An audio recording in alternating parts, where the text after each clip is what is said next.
based on their plant indicators. Next topic is effects of ozone depletion. What are the drawbacks? What are the causes for the ozone depletion? First one is increases the incident of cataract. Here first thing, the ozone layer that can be able to depleted means it can be able to affect the one type of eye. Sorry, one not only for the one type of eye, it can be affected the eye, that is call it as cataract. The eyeball enlarging and shrinkage, that is call it as cataract.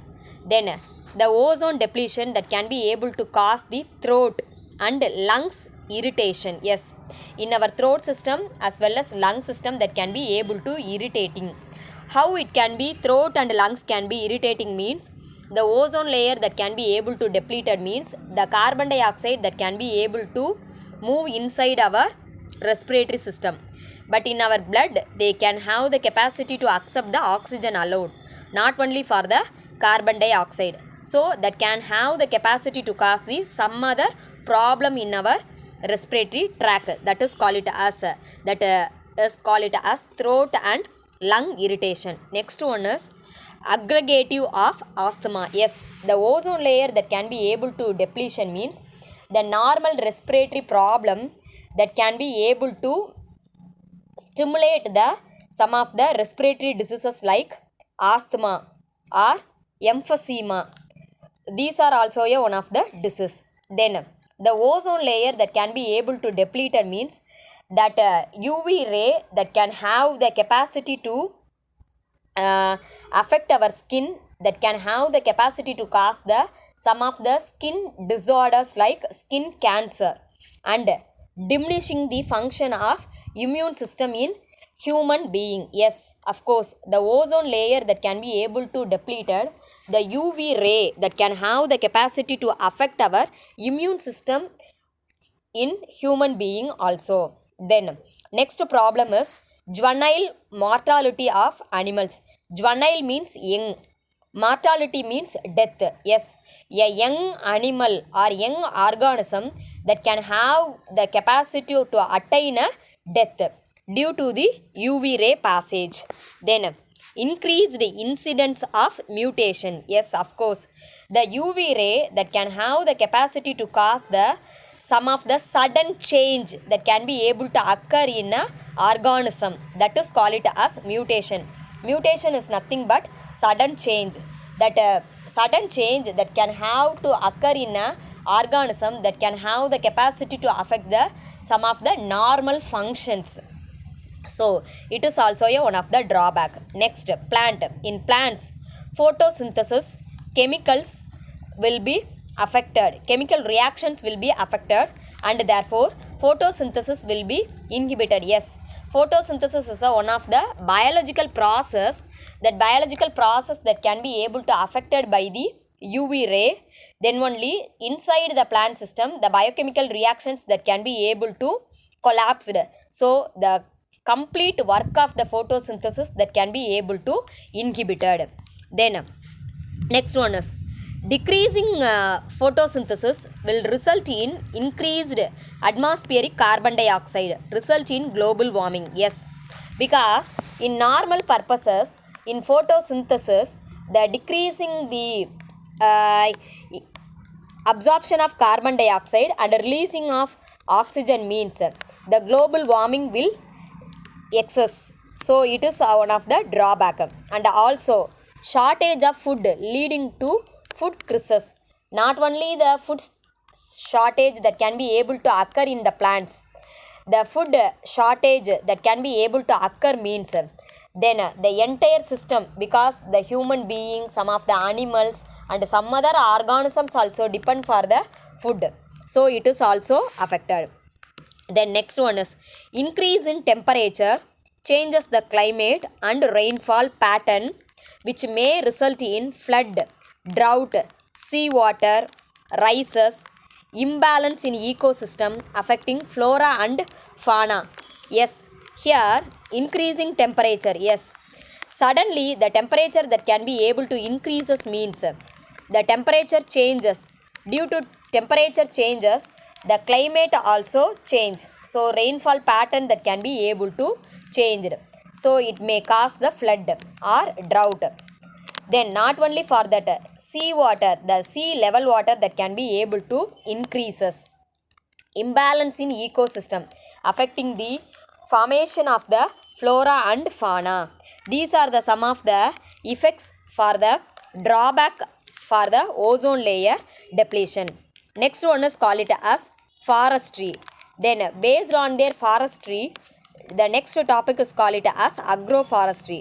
Here normally forestry refers to uh, planting of more number of trees in a particular area, that is especially in a remote area, that is called it as forest or forestry. Based on that, here the first thing is agroforestry. What is agroforestry? Agroforestry refers to agriculture.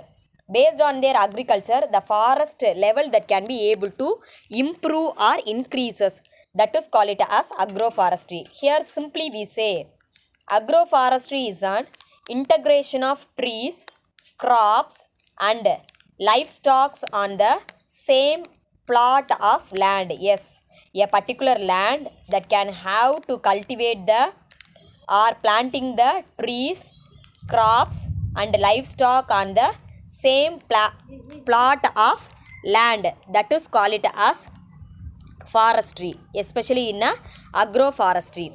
Then the main objective is the on the interaction among them. For example, intercropping of two or more crops between different species of trees, shrubs, which results in higher yield and reducing the operation cost. Here, for example, what is the meaning of intercropping? Not only for the only one crop alone that can be able to grow. Based on that, we have to cropping the more number of trees and shrubs in between. For example, intercropping is nothing but one of the row that can be able to present in a tree means in between the two row of a tree, a shrub or other plant that can be able to formed, that is called it as intercropping. For example, Tectona grandis, teak tree. A teak tree plantation in between some of the small plant or some other shrub they can be able to present means, that is called it as intercropping. That can have the capacity to in higher yielding and reducing the operation cost.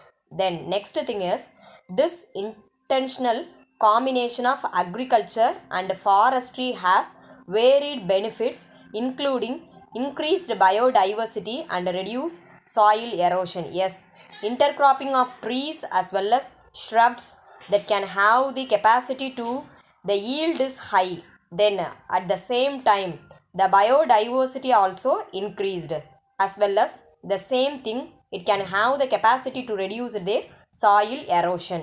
Then last one is major species cultivation in commercial agroforestries, especially casuarina, chavukku eucalyptus, then malai vembu, teak, தேக்கு, கடம்ப மரம், trees which are among the 20 species identified as commercial timbers. These are the main objectives for the agroforestries.